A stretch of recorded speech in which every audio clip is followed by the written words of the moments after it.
Hi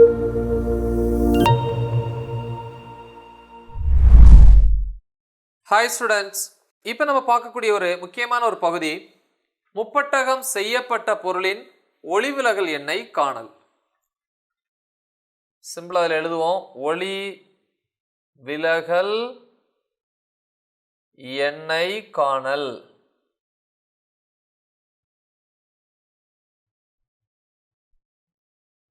சரி, so இந்த ஒளிவிலகல் எண், ஸோ அதுக்கு என்ன லெட்டர் யூஸ் பண்ணோம்? முன்னாடி எல்லாம் வந்து பார்த்தீங்கன்னா மியூ என்கிற லெட்டரை யூஸ் பண்ணாங்க.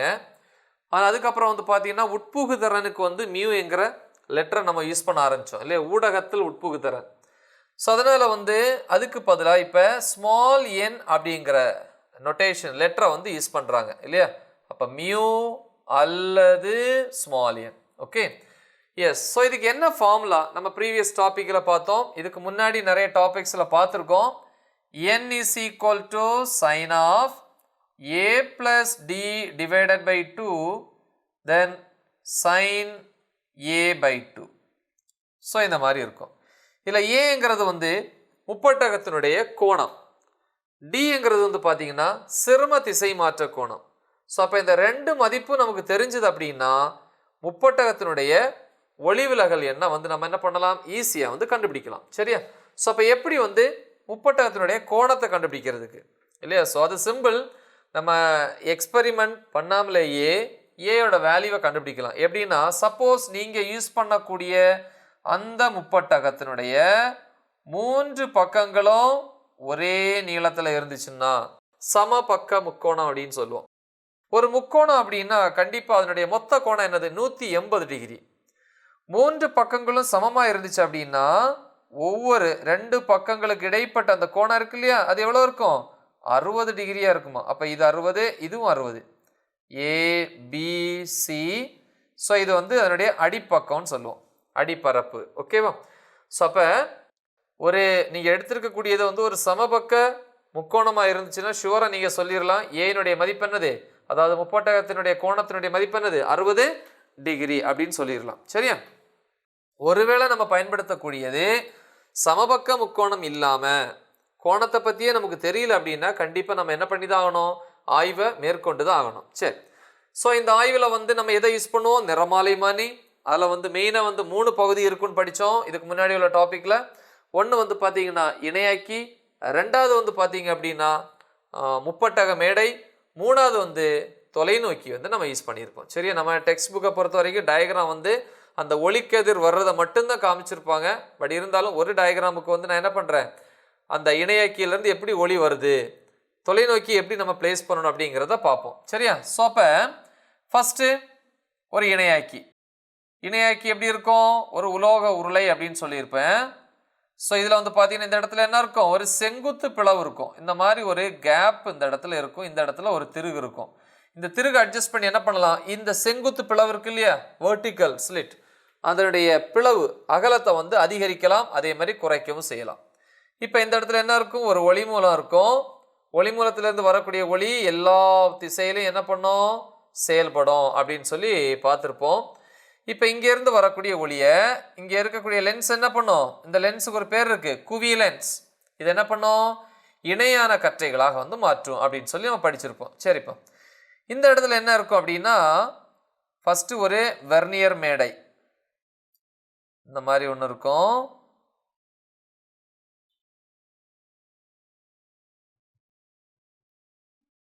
எஸ், அடுத்து இந்த இடத்துல சென்டரில் ஒரு முப்பட்டக மேடை இருக்கும். முப்பட்டக மேடையை வந்து மேலும் கீழே நம்ம என்ன பண்ணலாம், இயங்க வைக்கலாம் அப்படின்னு சொல்லி நான் ஏற்கனவே சொல்லியிருந்தேன். சரியா? ஓகே, ஸ்டார்டிங்கில் நான் வந்து இதில் முப்பட்டகம் வைக்கல. இன்னொன்று இதில் வந்து பார்த்தீங்கன்னா அளவுகளை தெரிஞ்சுக்கிறதுக்காக இந்த மேலே வந்து பார்த்தீங்கன்னா ஒரு கண்ணாடி ஆடி ஒரு மிரர் மாதிரி ஒன்று வச்சுருப்பாங்க. இதுக்குள்ளே தான் அளவுகள் வந்து கொடுத்துருப்பாங்க. அதே மாதிரி இந்த பக்கத்துலேயும் இருக்கும். ஸோ இது வந்து வெர்னியர் மேடை அப்படின்னு சொல்லுவோம். இதில் ஏதாவது ஒரு பக்கத்தை வெர்னியர் 1 எடுங்க, நான் இந்த பக்கத்தை எடுத்துக்கிறேன் வெர்னியர் 1, இதை வெர்னியர் 2 அப்படின்னு சொல்லி எடுத்துக்கிறேன். இப்போ டேப்லெட் காலத்தில் நீங்கள் வந்து மதிப்புகளை வந்து எடுத்து எழுதும்போது வெர்னியர் 1 நீங்கள் எந்த பக்கம் ரீடிங் எடுத்தாலும் சரி, வெர்னியர் 1ன்னா இந்த இருக்கிறது, இந்த சைடில் இருக்கிறத மட்டும்தான் எடுத்து வெர்னியர் 1 எழுதணும். சைடு மாறும்போது தயவு செஞ்சு ரீடிங்ஸை மாற்றிடாதீங்க. சரியா? ஸோ இது வந்து 1. நெக்ஸ்ட் இதில் இருக்கக்கூடிய அளவுகள் 2 வகையான ஸ்கேல் இதில் இருக்குது இல்லையா? ஒன்று வந்து என்ன அப்படின்னா முதன்மை அளவுகோல் அப்படின்னு சொல்லுவோம் இல்லையா? அப்போ அதில் இருக்கக்கூடிய அளவுகளை வந்து என்ன சொல்லுவாங்க அப்படின்னா முதன்மை கோல் பிரிவு அப்படின்னு சொல்லுவாங்க, MSR. ஓகே. ரெண்டாவது வந்து பார்த்தீங்கன்னா அதுக்கு மேலே இருக்கக்கூடிய இன்னொரு ஸ்கேல் வந்து வெர்னியர் அளவு அப்படின்னு சொல்லுவோம். பார்த்தீங்கன்னா தெரியும். ஸோ இந்த இடத்துல இது வெர்னியர் அளவுனா இங்கே 0 இருக்கும். 0ல் ஆரம்பிச்சு லாஸ்ட்டாக இங்கே 30ல் முடியும். இது மினிட்ஸில் இருக்கும். அதே மாதிரி இங்கேயும் 0, இது வெர்னியர் அளவு, இப்படி ஆரம்பிச்சு கரெக்டாக 30. ஸோ இந்த மாதிரி இருக்கும். அடுத்து இங்கே வந்து பார்த்தீங்கன்னா முதன்மை கோல் பிரிவு, இது என்னது 0, அடுத்து 1 2 இந்த மாதிரி வந்துட்டே இருக்கும். இப்படி சுற்றி இந்த இடத்துல வரும்போது கரெக்டாக 180 டிகிரி. ஏன்னா தெரியும், இதுல இருந்து இந்த பக்கம் வந்தோம் அப்படின்னா கரெக்டாக பாதி, ஒரு வட்டத்தினுடைய பாதிங்கிறது எவ்வளவு?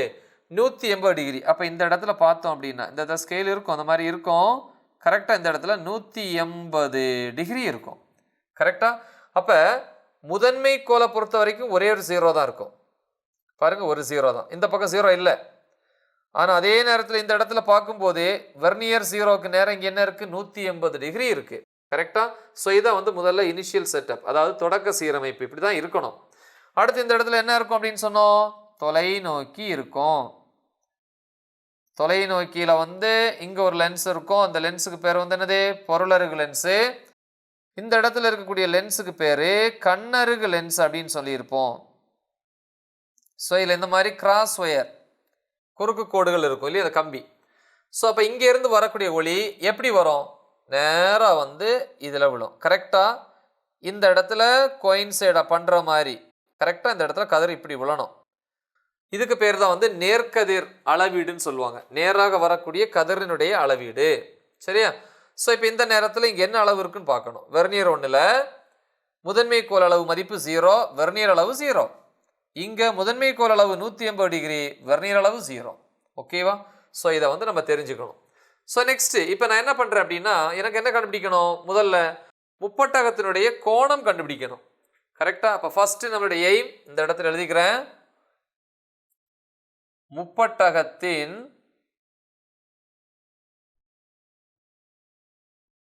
கோணம் கணக்கிடல்.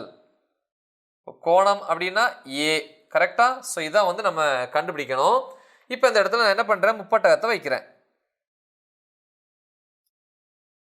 ஸோ இந்த மாதிரி பிளேஸ் பண்ணிட்டேன். ஸோ வேணா நோட்டேஷன்ஸ் கொடுப்போம். A B C இப்படி எடுத்துட்டேன். சரியா? ஸோ இதில் இந்த பகுதி பாருங்க, இதை என்ன சொல்லுவோம் அப்படின்னா இதனுடைய அடிப்பக்கம் அப்படின்னு சொன்னோம். சொரசொரப்பான பகுதி இல்லையா, முப்பட்டகத்தினுடைய அடிப்பக்கம். இது என்ன மேடை? முப்பட்டக மேடை. இப்போ இந்த லென்ஸ் இருக்கு இல்லையா, குவி லென்ஸ், எதில் இருக்கிறது? இணையாக்கி. இது என்னப்பா? இணையாக்கி. இணையாக்கியில் இருக்கக்கூடிய குவி லென்ஸ் என்ன பண்ணும் அப்படின்னா வரக்கூடிய கதிர் அதை வந்து இணையான கதிராக மாற்றி இந்த முப்பட்டகத்தினுடைய இதாக இருக்கு இல்லையா விலகு பரப்பில் விழ வைக்குது. விலகு பரப்பில் பட்டு இந்த மாதிரி விழுது. கரெக்டாக இன்னும் கொஞ்சம் தள்ளி விழ வச்சிருக்கலாம் இல்லையா? ஸோ இந்த மாதிரி. ஓகே.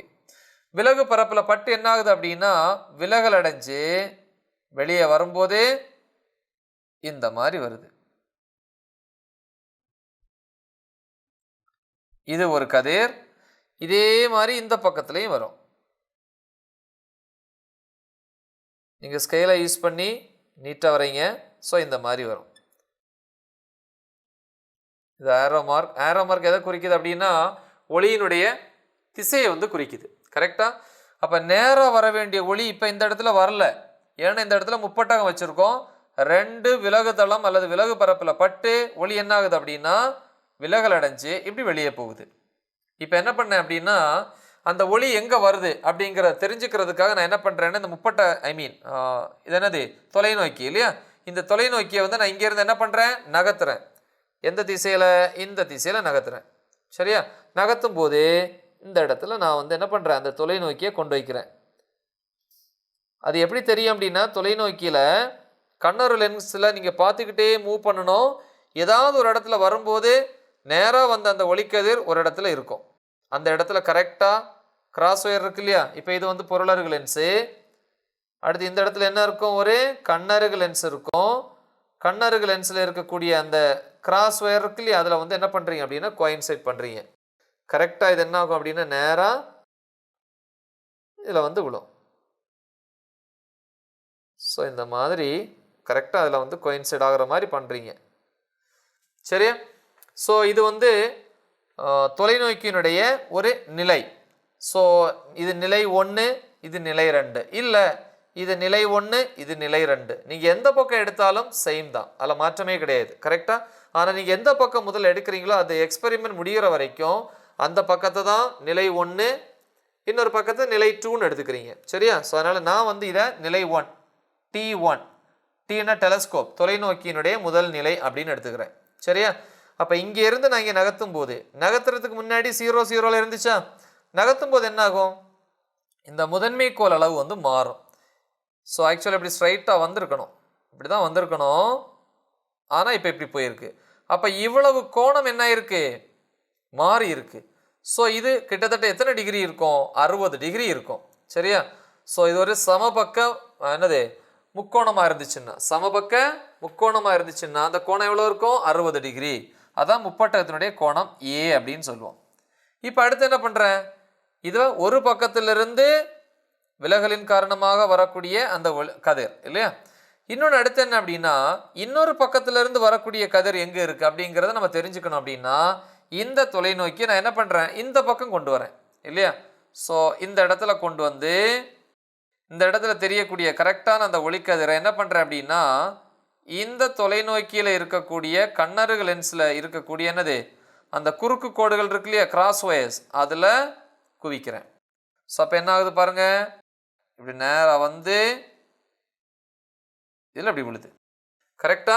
ஸோ அப்போ இதை இங்கே நகர்த்தும் போது இதை நான் நிலை 2 T2ன்னு எடுத்துக்கிறேன்.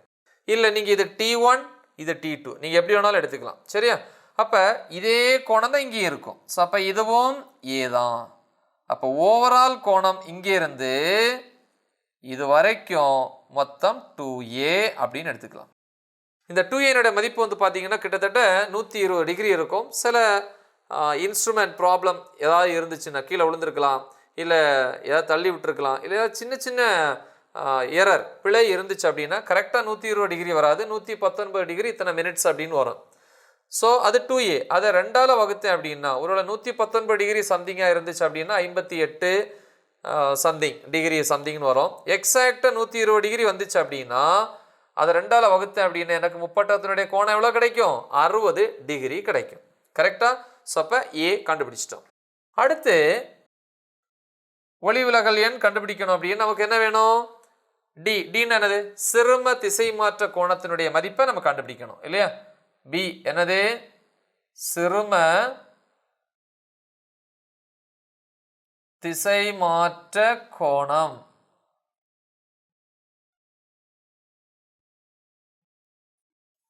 சரியா? ஸோ இப்போ இந்த அப்பேரட்டஸ் நம்ம இங்கே வரைய போகிறதில்ல, வரக்கூடிய கதிரை மட்டும்தான் நம்ம காமிக்க போகிறோம் இங்கே. சரியா? ஏன்னா ஆல்ரெடி எப்படி வருது அப்படின்னு உங்களுக்கு தெரிஞ்சு இல்லையா? Okay, anyway. ஸோ அப்போ ஃபஸ்ட்டு முப்பட்டக மேடை இங்கே இருக்குது. அதே மாதிரி நான் என்ன பண்ணுறேன் அப்படின்னா முப்பட்டகத்தை இந்த மாதிரி வைக்க போகிறதில்ல.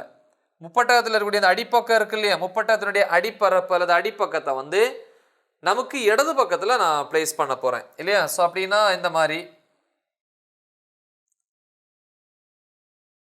இப்படி நான் பிளேஸ் பண்ணுறேன்.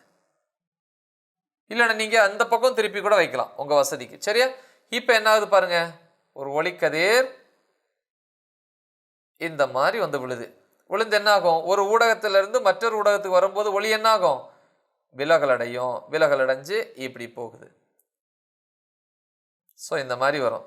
ஸோ இந்த இடத்துல நம்ம ஒரே செங்குத்து கோடு வரைச்சோம் அப்படின்னா எவ்வளவு கோணம் வந்து விலகி போயிருக்கு அப்படிங்கிறத கண்டுபிடிக்கலாம். ஏன்னா இந்த முப்பட்டகத்தை வைக்கிறதுக்கு முன்னாடி நம்ம என்ன பண்ணியிருப்போம்? இந்த இடத்துல இந்த மாதிரி ஒரு தொலைநோக்கி இருந்திருக்கும். தொலைநோக்கியில் இருக்கக்கூடிய கண்ணருகு லென்ஸில் இருக்கக்கூடிய என்னது இந்த கிராஸ் ஒயரில் இந்த ஒளி என்ன இருக்கும்? இப்படி கோயின்சைடாக இருக்கும். அந்த நேரத்தில் அளவு எப்படி இருந்திருக்கும்? 0 0 0 180ன்னு இருந்திருக்கும். கரெக்டாக? அடுத்து முப்பட்டகத்தை நான் வைக்கும்போது இது ஏ, இந்த பக்கம் பி, இங்கே சி, இல்லை நீங்கள் மாற்றி கூட எடுத்துக்கலாம். வைக்கும்போது என்ன ஆகும்னா ஒளி இதில் பட்டு இந்த மாதிரி விலகல் அடைஞ்சு போகும். கரெக்டாக டீவியேஷன் சொல்லுவாங்க, திசை மாற்றம், திசை மாறி போகுது.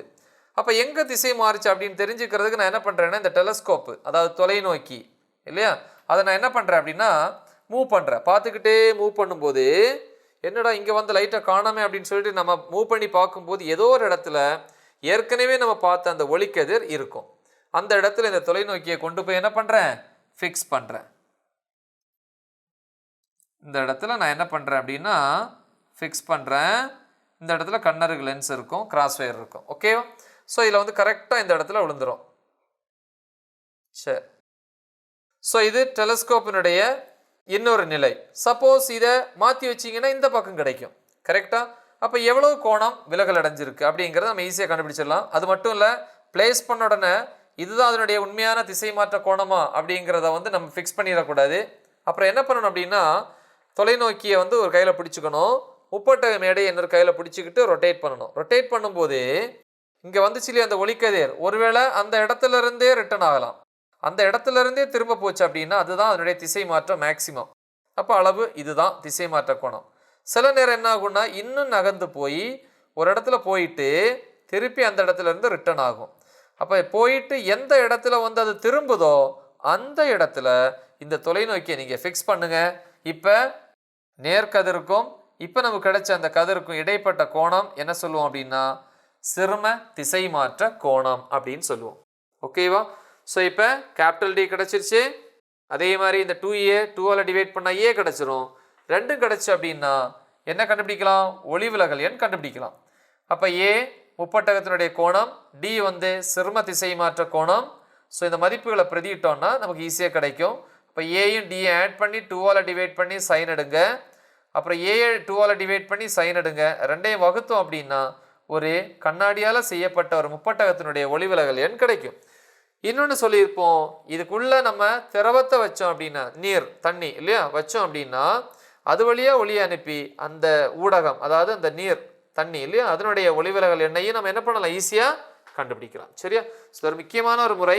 இதில் அளவுகளை வந்து எப்படி எடுக்கணும் அப்படிங்கிறத நம்ம ஆய்வகங்களில் வந்து உங்களுக்கு சொல்லி கொடுப்பாங்க. ஸோ அப்போ உங்களுக்கு இன்னும் பெட்டராக வந்து புரியறதுக்கு வாய்ப்பு இருக்குது. ஓகேவா? தேங்க்யூ.